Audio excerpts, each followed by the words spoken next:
ॐ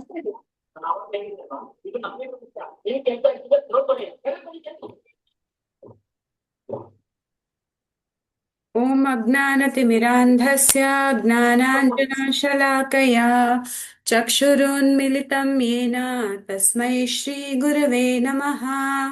नमः ॐ विष्णुपादाय कृष्णप्रेष्ठाय भूतले श्रीमते भक्तिवेदान्त स्वामिन् इति नामिने। नमस्ते सारस्वते देवे गौरवाणी प्रचारिणे निर्विशेष शून्यवाधी पाश्चात्य जय श्री कृष्ण चैतन्य प्रभु नित्यानंद श्री अद्वैत गदाधरा श्रीवासादि गौर भक्त वृंदा। हरे कृष्णा कृष्णा कृष्णा हरे हरे, हरे रामा राम राम हरे हरे। ಹರೇ ಕೃಷ್ಣ. ಪುರುಷೋತ್ತಮ ಮಾಸದ ಈ ಪುರುಷೋತ್ತಮ ಯೋಗ ಪಾರಾಯಣ ಮಾಡುವಂತಹ ಕಾರ್ಯಕ್ರಮಕ್ಕೆ ನಿಮ್ಮೆಲ್ಲರಿಗೂ ಸ್ವಾಗತ. ನಾವು ಈಗ ಭಗವದ್ಗೀತಾ ಪಾರಾಯಣನ ಶುರು ಮಾಡೋಣ.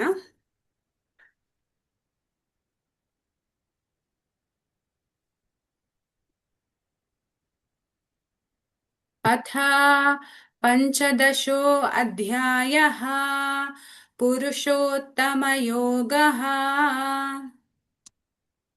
ಓಂ ನಮೋ ಭಗವತೆ ವಾಸುದೇವಾಯ. ಓಂ ನಮೋ ಭಗವತೆ ವಾಸುದೇವಾಯ. ಓಂ ನಮೋ ಭಗವತೆ ವಾಸುದೇವಾಯ. ಅಥ ಪಂಚದಶೋ ಅಧ್ಯಾಯಃ ಪುರುಷೋತ್ತಮ ಯೋಗಃ. ಸೊ ನಾವೆಲ್ಲರೂ ಒಟ್ಟಿಗೆ ಹೇಳೋಣ. ಎಲ್ಲರೂ ಮ್ಯೂಟ್ ಮಾಡ್ಕೊಳ್ಳಿ. ನಾವು ವಿಷ್ಣು ಸಹಸ್ರನಾಮ ಮಾಡ್ಬೇಕಂದ್ರೆ ನಾನು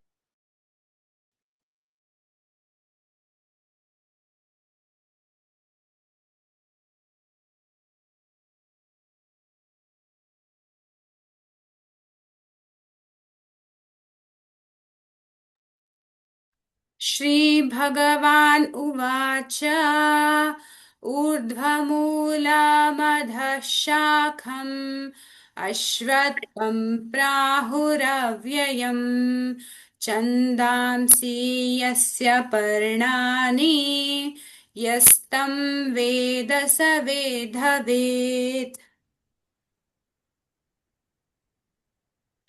अधश्चोर्ध्वं प्रसृतास्तस्य शाखा गुणा प्रवृद्धा विषयप्रवालाः.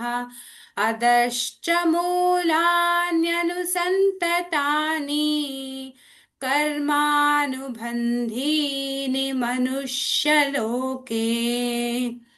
न रूपमस्येह ततोपलभ्यते नान्तो न चादिर्न च सम्प्रतिष्ठा.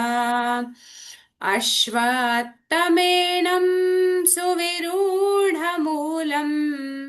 असङ्गशस्त्रेण दृढेन चित्वा. ततः पदं तत्परिमार्गितव्यम् यस्मिन् गता न निवर्तन्ति भूयः. तमेव चाद्यं पुरुषं प्रपद्ये यतः प्रवृत्तिः प्रसृता पुराणी. निर्माणमोहाजितसङ्गदोषा अध्यात्मनित्या विनिवृत्तकामाः. द्वन्द्वैर्विमुक्ताः सुखदुःखसंज्ञैर्गच्छन्त्यमूढाः पदमव्ययं तत्.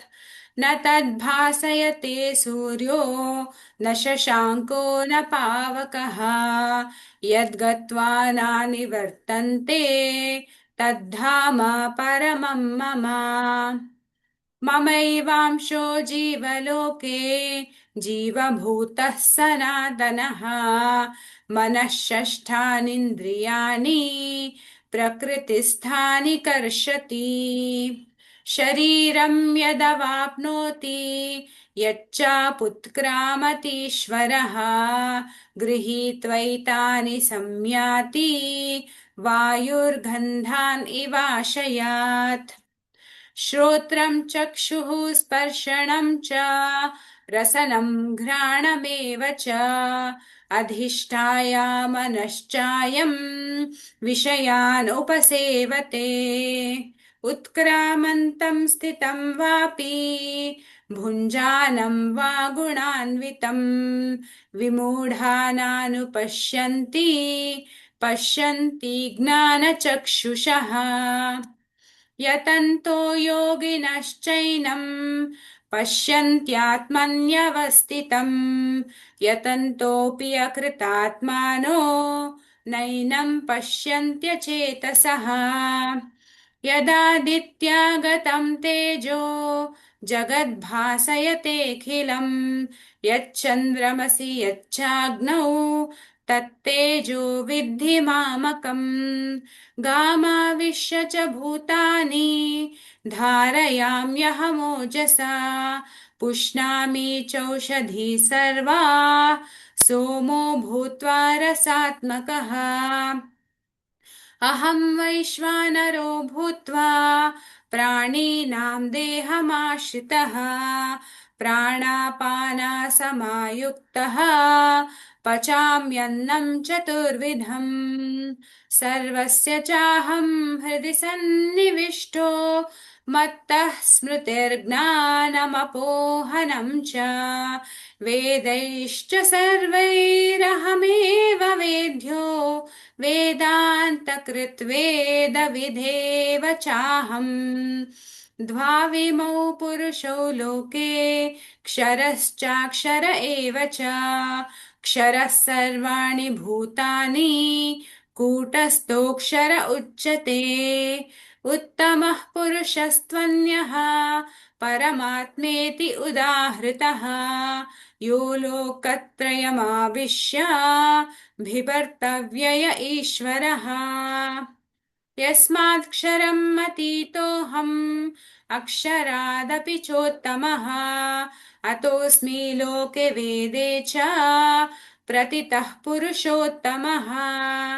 यो माम् एवम् असम्मूढो जानाति पुरुषोत्तमम् स सर्वविद् भजति माम् सर्वभावेन भारत। इति गुह्यतमं शास्त्रम् इदमुक्तं मया नघ एतद्बुद्ध्वा बुद्धिमान् स्यात् कृतकृत्यश्च भारत। ॐ तत्सदिति श्रीमद्भगवद्गीतासु उपनिषत्सु ब्रह्मविद्यायां योगशास्त्रे श्रीकृष्णार्जुनसंवादे पुरुषोत्तमयोगो नाम पञ्चदशोऽध्यायः। हरे कृष्णा कृष्णा कृष्णा हरे हरे हरे राम राम ರಾಮ ಹರೇ ಹರೇ. ಹರೇ ಕೃಷ್ಣ. ದಯವಿಟ್ಟು ಎಲ್ಲರೂ ತಮ್ಮ ತಮ್ಮ ಕ್ಯಾಮರಾನ ಆನ್ ಮಾಡಿ.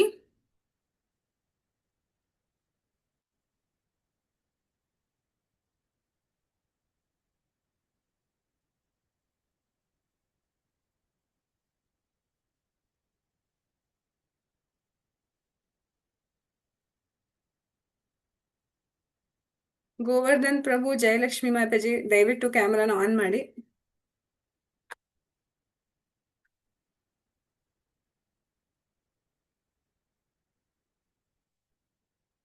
ಸೊ ನಾನು ಎಲ್ಲಿವರೆಗೂ ಕವರ್ ಮಾಡಿದ್ದೀನಿ ಅಲ್ಲಿವರೆಗೂ ಚಾಂಟಿಂಗ್ ಮಾಡ್ಕೊಂಡು ಹೋಗ್ತೀವಿ. ಆಮೇಲೆ 1 by 1 ಪ್ರಾಕ್ಟೀಸ್ ಮಾಡೋಣ. ಇವತ್ತು 12 ರಿಂದ 22ವರೆಗೂ ಪ್ರಾಕ್ಟೀಸ್ ಮಾಡೋಣ. ಹರಿ ಓಂ शुक्लाम्भरधरं विष्णुं शशिवर्णं चतुर्भुजं प्रसन्नवदनं ध्यायेत् सर्वविघ्नोपशान्तये। नारायणं नमस्कृत्य नरं चैव नरोत्तमं देवीं सरस्वतीं व्यासं ततो जयमुदीरयेत्। व्यासं वसिष्ठनप्तारं शक्तिः पौत्रमकल्मषम् पराशरात्मजं वन्दे शुकतातं तपोनिधिं। व्यासाय विष्णुरूपाय व्यासरूपाय विष्णवे नमो वै ब्रह्मनिधये वासिष्ठाय नमो नमः। अविकाराय शुद्धाय नित्याय परमात्मने सदैकरूपरूपाय विष्णवे सर्वजिष्णवे यस्य स्मरणमात्रेण जन्म संसार बन्धनात् विमुच्यते। नमस्तस्मै विष्णवे प्रभविष्णवे नमः समस्तभूतानां आधिभूताय भूभृते अनेकरूपरूपाय विष्णवे प्रभविष्णवे। वैशम्पायन उवाच श्रुत्वा धर्मानशेषेण पावनानि च सर्वशः युधिष्ठिरः शान्तनवं पुनरेवाभ्यभाषत।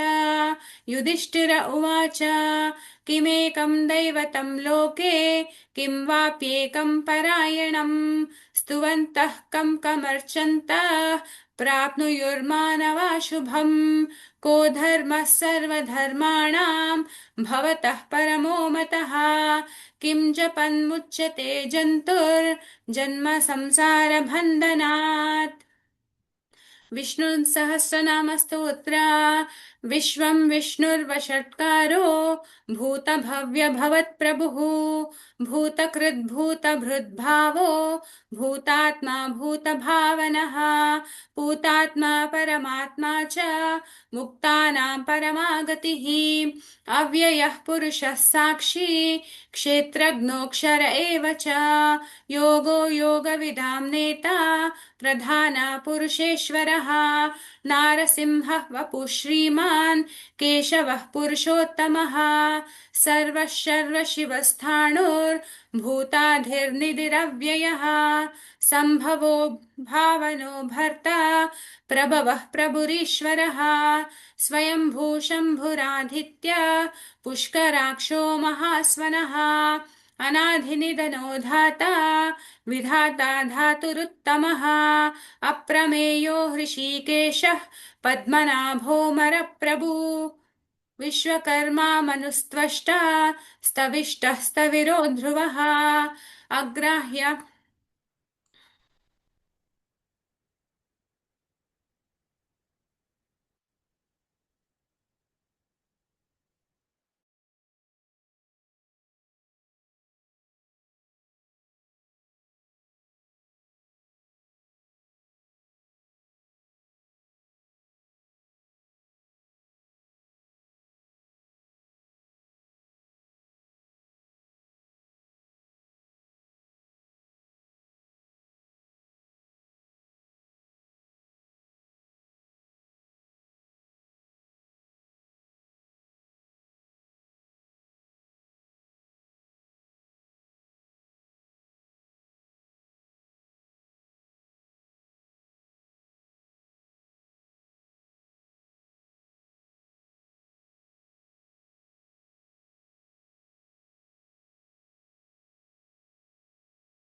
ಸಾರಿ ಸ್ವಲ್ಪ ಪ್ರಾಬ್ಲಮ್ ಆಯ್ತು. ಅಗ್ರಾಹ್ಯ ಶಾಶ್ವತ ಕೃಷ್ಣೋ ಲೋಹಿತಾಕ್ಷ ಪ್ರತರ್ದನಃ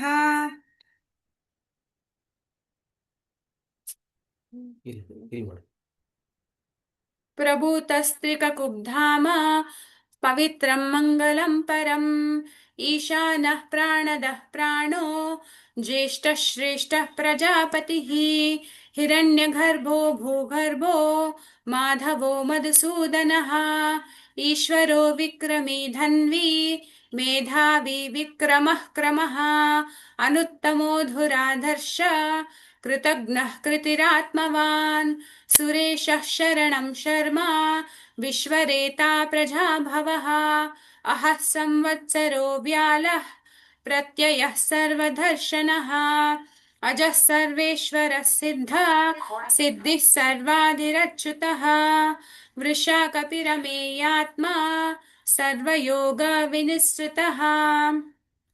ಹರೇ ಕೃಷ್ಣ. ನಾವು ಇಲ್ಲಿವರೆಗೂ ಪ್ರಾಕ್ಟೀಸ್ ಮಾಡಿದ್ವಿ ನಿನ್ನೆ. ಸೊ ಇವತ್ತು 12ನೇ ಶ್ಲೋಕ ಇಂದ ನೋಡೋಣ.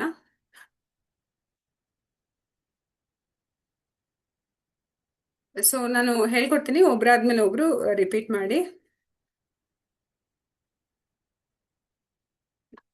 ಸೊ ಫಸ್ಟ್ ಯಾರು ರಿಪೀಟ್ ಮಾಡ್ತೀರಾ ಅವ್ರು ಮಾತ್ರ ಅನ್ಮ್ಯೂಟ್ ಮಾಡ್ಕೊಳ್ಳಿ.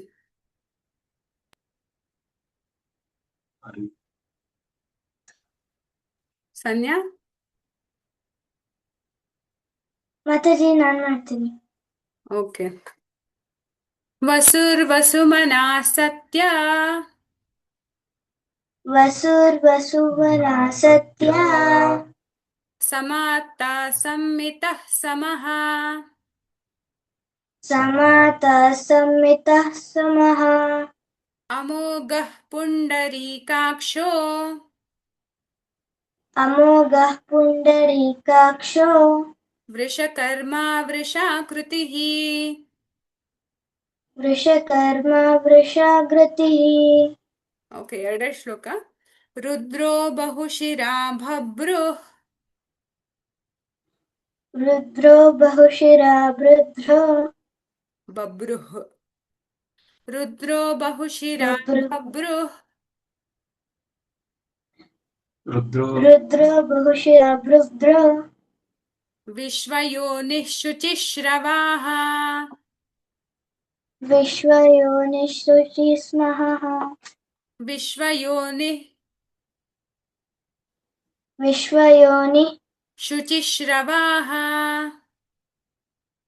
ಶುಚಿಸ್ಮಃ. ಗುಡ್. ಅಮೃತಃ ಶಾಶ್ವತಸ್ತಾಣುಃ ಅಮೃತ ಶಾಶ್ವತಸ್ಥಾಣೋ ವರಾರೋಹೋ ಮಹಾತಪಾಃ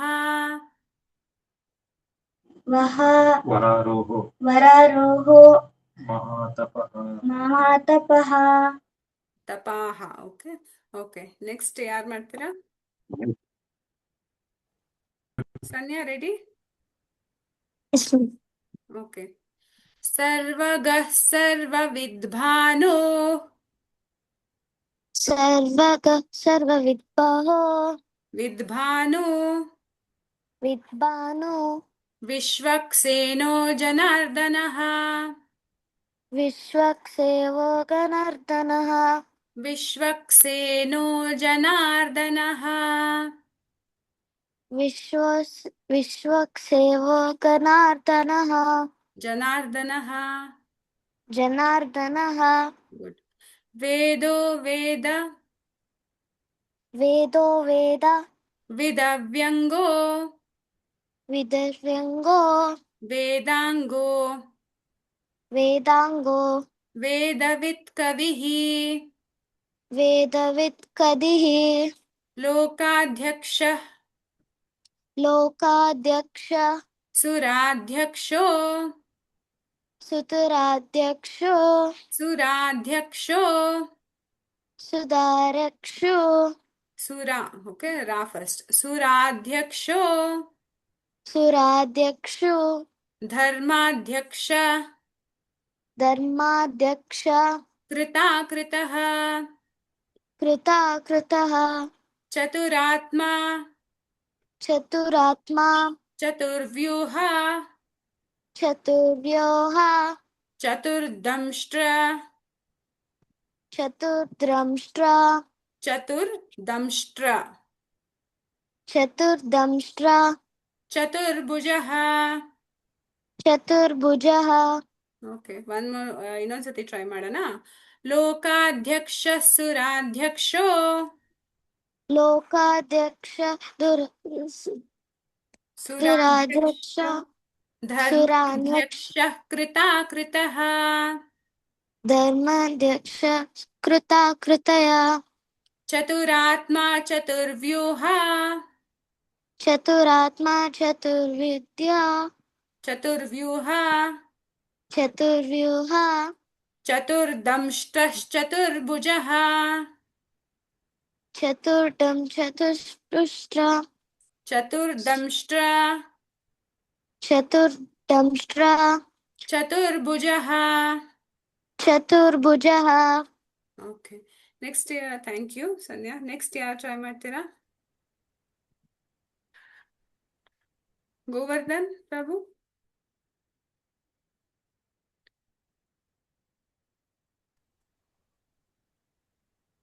ಹರೇ ಕೃಷ್ಣ. ಹರೇ ಕೃಷ್ಣ. ಸೊ ನೆಕ್ಸ್ಟ್ 2 ಶ್ಲೋಕ ನೀವು ರಿಪೀಟ್ ಮಾಡಿ ಆಯ್ತಾ? ಮತ್ತೆ ಭ್ರಾಜಿಷ್ಣುರ್ಭೋಜನಂ ಭೋಕ್ತಾ ಭ್ರಾಜಿಷ್ಣಂ ಭೋಜನಂ ಭೋಜ ಭ್ರಾಜಿಷ್ಣುರ್ಭೋಜನಂ ಭೋಕ್ತಾ ಭ್ರಾಜಿಷ್ಣಂ ಭೋಜನಂ ಭೋಜ ಭೋಕ್ತಾ. ಬೋಕ. ನಿಮ್ಗೆ ಇಂಗ್ಲಿಷಲ್ಲಿ ಬೇಕಾ? ಇಲ್ಲ ಮಾತಾಜಿ, ನೀವ್ ಹೇಳಿ, ನಾನು ರಿಪೀಟ್ ಮಾಡ್ತೀನಿ. ಓಕೆ.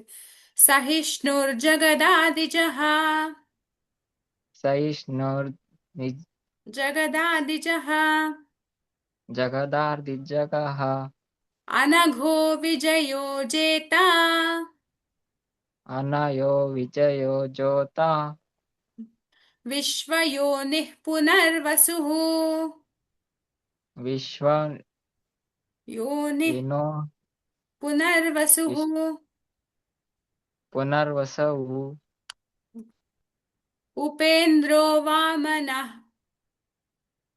ಉಪೇಂದ್ರೋ ಮಾಮನಃ ಪ್ರಾಂಶು ರಾಂಶು ಅಮೋಘಃ ಶುಚಿರೂರ್ಜಿತಃ ಅಮೋಘಶ್ಚಿರೋಚಿತಃ ಅತೀಂದ್ರಃ ಸಂಗ್ರಹಃ ಸರ್ಗೋ ಅತೀಂದ್ರ ಸಂಗ್ರಹ ಸಂಗ್ರೋ ಧೃತಾತ್ಮಾ ನಿಯಮೋ ಯಮಃ ಧೃತಾನಾಮಿಯಮೋ ನಮಃ ಧೃತಾತ್ಮಾ ನಿಯಮೋ ಯಮಃ. ಧೃತಾತ್ಮ ನಿಯಮೋ ಯಮಃ. ಹಾ, ಗುಡ್. ನೆಕ್ಸ್ಟ್ ಯಾರು ಹೇಳ್ತೀರಾ? ಜಯಲಕ್ಷ್ಮಿ ಮಾತಾಜಿ, ಅನ್ಮ್ಯೂಟ್ ಮಾಡ್ಕೊಳ್ಳಿ. ವೇದ್ಯೋ ವೈದ್ಯ ಸದಾ ಯೋಗಿ.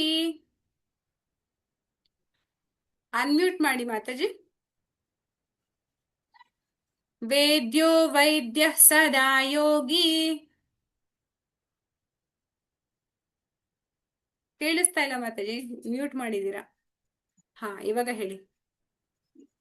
ವೇದೋ ವೈದ್ಯೋ ಸದಾ ಯೋಗಿ ವೀರಃ ಮಾಧವೋ ಮಧುಃ ಅತೀಂದ್ರಿಯೋ ಮಹಾಮಾಯೋ ಮಹೋತ್ಸಾಹೋ ಮಹಾಬಲಃ ಮಹಾಬುದ್ಧಿ. ನೆಕ್ಸ್ಟ್ ಒನ್ ಹೇಳಿ ಮಾತಾಜಿ. ಮಹಾಬುದ್ಧಿರ್ಮಹಾವೀರ್ಯೋ ಮಹಾಶಕ್ತಿರ್ಮಹಾರ್ಧುತಿಃ ಅನಿರ್ದೇಶೋ ವಪು ಶ್ರೀಮಾನ್ ಮೇಹಾತ್ಮ ಮಹಾದ್ರಿದುಕ್. ಓಕೆ, ನಾನು ನಿಮ್ಗೆ ಆಲ್ರೆಡಿ ಬರುತ್ತೆ ಅನ್ಸುತ್ತೆ, ಸೊ ಅದಾಗಿ ಈಸಿಯಾಗಿ ಚಾಂಟ್ ಮಾಡಿದ್ರಿ. ನಾನು ಒಂದ್ಸತಿ ಮಕ್ಕಳಿಗೆಲ್ಲ ಹೇಳ್ಕೊಡ್ತೀನಿ. ವೇದ್ಯೋ ವೈದ್ಯ ಸದಾ ಯೋಗಿ ವೀರಃ ಮಾಧವೋ ಮಧುಃ ಅತೀಂದ್ರಿಯೋ ಮಹಾಮಾಯೋ ಮಹೋತ್ಸಾಹೋ ಮಹಾಬಲಃ ಮಹಾಬುದ್ಧಿರ್ಮಹಾವೀರ್ಯೋ ಮಹಾಶಕ್ತಿರ್ಮಹಾದ್ಯುತಿಃ ಅನಿರ್ದೇಶ್ಯ ವಪುಃ ಶ್ರೀಮಾನ್ ಅಮೇಯಾತ್ಮ ಮಹಾದ್ರಿದೃಕ್. ಓಕೆ, ನೆಕ್ಸ್ಟ್ 2 ಶ್ಲೋಕ ಯಾರು ಮಾಡ್ತೀರಾ?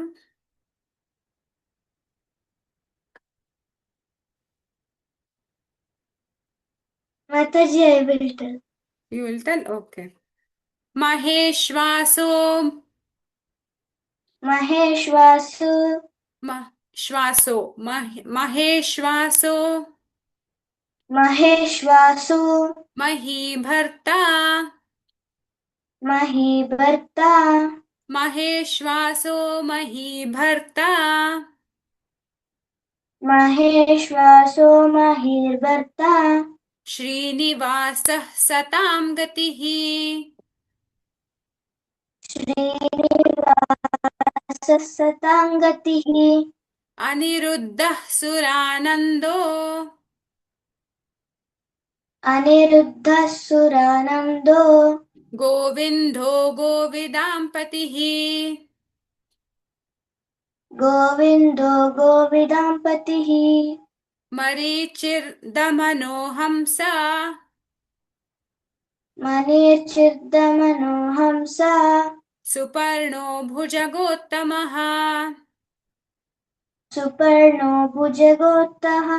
गोत्तमः हिरण्यनाभः सुतपाः हिरण्यनाभः सुतपा पद्मनाभः प्रजापतिः पद्मनाभः प्रजापतिः ಹಾ ಗುಡ್. ಸೊ ಹರೇ ಕೃಷ್ಣ. ಇವತ್ತಿಗೆ 10 ಶ್ಲೋಕಗಳು ಸಾಕು. ಮುಂದಿಂದು ನಾಳೆ ನೋಡೋಣ. ಇವಾಗ ಆಕ್ಚುಲಿ ನಾನು ಒಂದೊಂದು ಭಗವಂತಂದು ಹೆಸರುದು ಯಾವಾಗ ಎಕ್ಸ್ಪ್ಲೇನ್ ಮಾಡಕ್ಕೆ ಹೋಗ್ತಿದ್ದೆ, ಅದು ತುಂಬಾ ನಿನ್ನೆ ನಾವು ಬರೀ ಒಂದು ಶ್ಲೋಕ ಅಷ್ಟೇ ಮಾಡಿದ್ವಿ. ಸೊ ಇವತ್ತು ನಾನು ಸ್ವಲ್ಪ ಫಾಸ್ಟ್ ಆಗಿ ಹೋಗೋಣ ಅಂತ ಪ್ಲಾನ್ ಮಾಡಿದ್ದೀನಿ.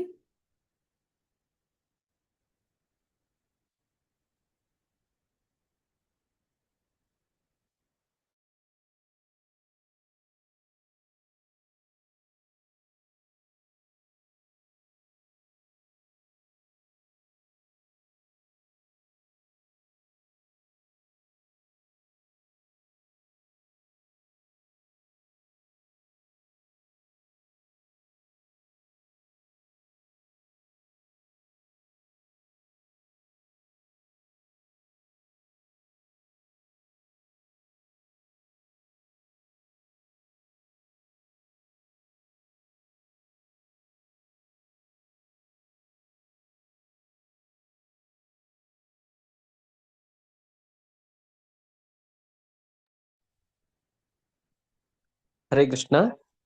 ಎಲ್ಲರಿಗೂ ಒಂದೊಂದು ಪ್ರಶ್ನೆ. ವಿಷ್ಣು ಸಹಸ್ರನಾಮವನ್ನ ಯಾರು ಬರೆದಿದ್ದು? ಇದ್ರ ಬಗ್ಗೆ ನಾಳೆ ತಮ್ಮಿಂದ ಉತ್ತರ ಬೇಕು. ಇದನ್ನ ಯಾರು ಬರೆದಿದ್ದು ಹೇಳಿ.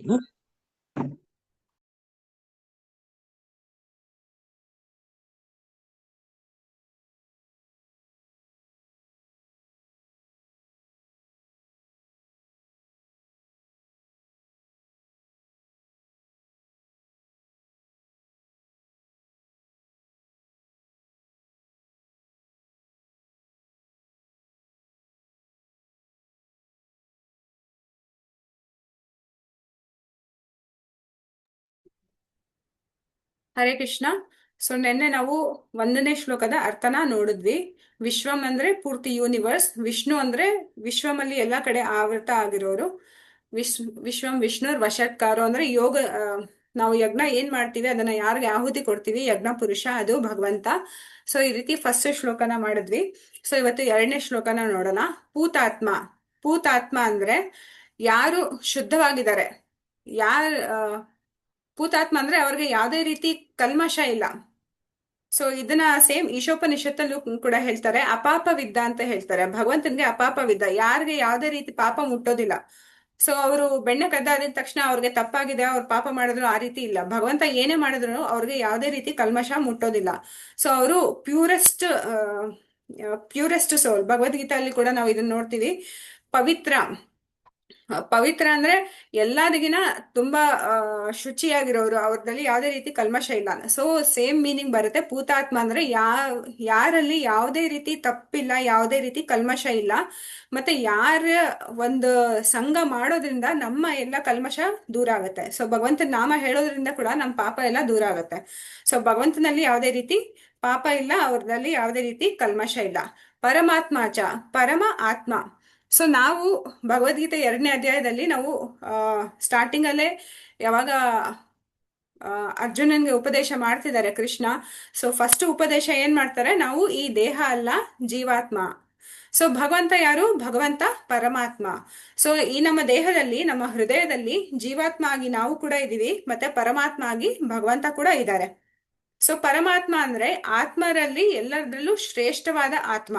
ಸೊ ನಾವೆಲ್ಲ ಜೀವಾತ್ಮ ಆಗಿದ್ದೀವಿ. ಭಗವಂತ ಯಾರಿದ್ದಾರೆ? ಅವರು ಪರಮಾತ್ಮ. ಪರಮ ಅಂದ್ರೆ ಉತ್ಕೃಷ್ಟವಾಗಿರುವಂತಹ, ಎಲ್ಲರಿಗಿನ ಹೈಯೆಸ್ಟ್ ಆಗಿರೋರು ಅಂತ. ಸೊ ಭೂತಾತ್ಮ ಅಂದ್ರೆ ಎಲ್ಲರಿಗಿನ ಪ್ಯೂರ್, ಪರಮಾತ್ಮ ಅಂದ್ರೆ ಎಲ್ಲರಿಗಿನ ಹೈಯೆಸ್ಟ್ ಆಗಿರೋ ಆತ್ಮ, ಚ ಅಂದ್ರೆ ಮತ್ತು, ಮುಕ್ತಾನಾಂ ಪರಮಾಗತಿ, ಮುಕ್ತಾನಂ ಅಂದ್ರೆ ಯಾರು ಮುಕ್ತಿಯನ್ನ ಪಡೆದಿದ್ದಾರೆ ಅವ್ರಿಗೆಲ್ಲ ಪರಮಾಗತಿ, ಅವ್ರಿಗೆಲ್ಲ ಆಶ್ರಯದಾತ. ಆ ನಮ್ಗೆ ಬೇರೆ ಯಾರು ಗತಿ ಇಲ್ಲ, ಭಗವಂತನೇ ಗತಿ ಅಂತ ಹೇಳ್ತೀವಲ್ಲ, ಸೊ ಅದೇ ರೀತಿ ಮುಕ್ತಾನಾಂ ಪರಮಾಗತಿ, ಯಾರು ಮುಕ್ತಿ ಹೊಂದಿದ್ದಾರೆ, ಸೊ ನಾರ್ಮಲ್ ಮನುಷ್ಯರು ನಮ್ ತರ ನಿಮ್ ತರ ಅಲ್ಲ, ಯಾರು ಮುಕ್ತಿಯನ್ನ ಪಡೆದಿದ್ದಾರೆ, ಸೊ ಅವ್ರಿಗೆಲ್ಲ ಪರಮಾಗತಿ, ಅವ್ರಿಗೆಲ್ಲ ಪರಮ ಆಶ್ರಯದಾತ ಯಾರು, ಅವರು ಭಗವಾನ್ ವಿಷ್ಣು. ಸೊ ಮುಕ್ತಾನಾಂ ಪರಮಾಗತಿ. ಅವ್ಯಯ, ವ್ಯಯ ಅಂದ್ರೆ ಆ ವ್ಯಯ ಅಂದ್ರೆ ಖರ್ಚಾಗೋದು, ಆ ಖಾಲಿ ಆಗೋಗುತ್ತೆ ಅಂತ ಹೇಳ್ತೀವಲ್ಲ, ಅದು ವ್ಯಯ. ಅವ್ಯಯ ಅಂದ್ರೆ ಯಾರು ಯಾವತ್ತಿಗೂ ಮೈನಸ್ ಆಗೋದಿಲ್ಲ. ಸೊ ಇದನ್ನ ಕೂಡ ಈಶೋಪನಿಷತ್ತಲ್ಲಿ ಸ್ಟಾರ್ಟಿಂಗ್ ಒಂದು ಫೇಮಸ್ ಶ್ಲೋಕ ನೀವೆಲ್ಲ ಕೇಳಿರ್ಬೋದು. ಓಂ ಪೂರ್ಣಮದ ಪೂರ್ಣಮಿದ ಪೂರ್ಣಾತ್ ಪೂರ್ಣ ಮುದಚ್ಯತೆ, ಈ ರೀತಿ ಒಂದು ಶ್ಲೋಕ ಬರುತ್ತೆ. ಏನದು ಅರ್ಥ ಅಂದ್ರೆ, ಪೂರ್ಣದಿಂದ ಯಾವಾಗ ಇನ್ನೊಂದು ಪೂರ್ಣವನ್ನ ತಗೋತೀವಿ, ಮೊದಲನೇ ಪೂರ್ಣ ಏನಿದೆ ಅದು ಕಂಪ್ಲೀಟ್ ಆಗಿ ಅದೇ ಆಗಿರುತ್ತೆ ಅಂತ. ಇವಾಗ ನಾವು ಆ ಕಾಮನ್ ಎಕ್ಸಾಂಪಲ್ ಏನ್ ತಗೋಬಹುದು ಅಂದ್ರೆ, ನನ್ನ ಹತ್ರ ಒಂದು ವಸ್ತು ಇದೆ, ಆ ವಸ್ತುನ ನಾನು ಬೇರೆಯವ್ರು ಕೊಟ್ರೆ ನನ್ನ ಹತ್ರ ಆ ವಸ್ತು ಮತ್ತೆ ಇರೋದಿಲ್ಲ, ನನ್ನ ಹತ್ರ ಅವಾಗ ಝೀರೋ ಆಗಿರುತ್ತೆ.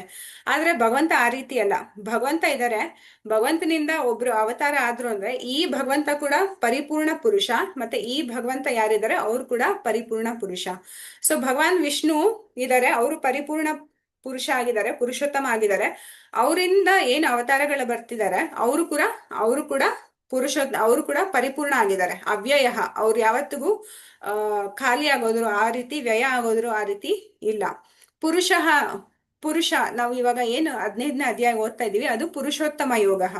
ಅದರಲ್ಲೂ ಕೂಡ ಲಾಸ್ಟ್ ನೀವು 5 ಶ್ಲೋಕಗಳನ್ನ ನೋಡಿದಾಗ ಪುರುಷ ಅಂತ ಅಲ್ಲಿ ಕೂಡ ಬರುತ್ತೆ, ಪುರುಷ ಮತ್ತೆ ಪ್ರಕೃತಿ. ಸೊ ಪುರುಷ ಅಂದ್ರೆ ಎಂಜಾಯರ್, ಪ್ರಕೃತಿ ಅಂದ್ರೆ ಎಂಜಾಯ್ಡ್. ಸೊ ಇದ್ರ ಬಗ್ಗೆ ನಾವು ವಿಸ್ತಾರವಾಗಿ ನೋಡಕ್ ಹೋದ್ರೆ ತುಂಬಾ ಟೈಮ್ ಆಗೋಗುತ್ತೆ. ಸೊ ಇಷ್ಟು ಅರ್ಥ ಮಾಡ್ಕೊಳ್ಳೋಣ, ಭಗವಂತ ಒಬ್ಬರೇ ಪುರುಷ, ನಾವೆಲ್ಲ ಆಕ್ಚುಲಿ ಪ್ರಕೃತಿ. ಜೀವಾತ್ಮ ನಾವೇನಾಗಿದ್ದೀವಿ, ನಾವೆಲ್ಲ ಆಕ್ಚುಲಿ ಪ್ರಕೃತಿ. ಪುರುಷನ ಸಂತೃಪ್ತಿಗೋಸ್ಕರ ನಾವೆಲ್ಲ ಇರುವಂತವ್ರು. ಸಾಕ್ಷಿ ನಾವು ನಾರ್ಮಲ್ ಲ್ಯಾಂಗ್ವೇಜ್ ಅಲ್ಲೂ ಕೂಡ ಸಾಕ್ಷಿ ಏನು ಹೇಳ್ತೀವಿ, ಒಬ್ರು ಪ್ರೂಫ್ ಇದ್ದಾರೆ ನಾವೇನಾದ್ರು ಹೇಳಿದೀವಿ ಅಂತ. ಸೊ ಭಗವಂತ ಕೂಡ ಪರಮಾತ್ಮ ಆಗಿ ನಮ್ಮ ಹೃದಯದಲ್ಲಿ ಇದ್ದಾರೆ, ನಾವ್ ಏನೇ ಕೆಲಸ ಮಾಡಿದ್ರು ಅದಕ್ಕೆ ಸಾಕ್ಷಿಯಾಗಿ ಭಗವಂತ ನಮ್ಮ ಹೃದಯದಲ್ಲಿ ಇದ್ದಾರೆ. ಸೊ ನಾವು ಬೇರೆಯವ್ರು ಯಾರಿಗಾರು ಮೋಸ ಮಾಡ್ಬಿಡ್ಬೋದು, ಸೊ ಬಟ್ ಭಗವಂತನಿಗೆ ಆತರ ಮೋಸ ಮಾಡಕ್ಕಾಗಲ್ಲ. ಯಾಕಂದ್ರೆ ಭಗವಂತ ಎಲ್ಲ ನಾವ್ ಏನ್ ಉಸಿರಾಡ್ತಾ ಇದೀವಿ, ಏನ್ ಮನ್ಸಿನಲ್ಲಿ ಯೋಚನೆ ಮಾಡ್ತಿದೀವಿ, ಅದು ಎಲ್ಲದಕ್ಕೂ ಸಾಕ್ಷಿ ಭಗವಂತ ನಮ್ಮ ಹೃದಯದಲ್ಲಿ ಇದ್ದಾರೆ. ಮತ್ತೆ ಕ್ಷೇತ್ರಜ್ಞೋಕ್ಷರ ಏವಚ, ಕ್ಷೇತ್ರಜ್ಞ ಅಕ್ಷರ ಏವಚ. ಕ್ಷೇತ್ರ ಅಂದ್ರೆ ಫೀಲ್ಡ್, ಒಂದು ಜಾಗ, ಒಂದು ಆಕ್ಚುಲಿ ಭಗವದ್ಗೀತೆಯಲ್ಲಿ ಇದು ಒಂದು ಚಾಪ್ಟರೇ ಬರುತ್ತೆ, ಕ್ಷೇತ್ರ ಯೋಗ ಅಂತ. ಸೊ ಕ್ಷೇತ್ರ ಅಂದ್ರೆ ಫೀಲ್ಡ್ ಆಫ್ ಆಕ್ಟಿವಿಟೀಸ್, ಅಗ್ನ ಅದರಲ್ಲಿ ಎಲ್ಲವನ್ನ ತಿಳಿದುಕೊಂಡು, ಈ ದೇಹ ಏನಿದೆ ಇದಕ್ಕೆ ಕೂಡ ಕ್ಷೇತ್ರ ಅಂತ ಹೇಳ್ತಾರೆ. ಕ್ಷೇತ್ರಜ್ಞ, ಈ ದೇಹದಲ್ಲಿ ಏನೇನ್ ನಡೀತಾ ಇದೆ ಎಲ್ಲ ಕೂಡ ಭಗವಂತನ್ಗೆ ಗೊತ್ತಿದೆ.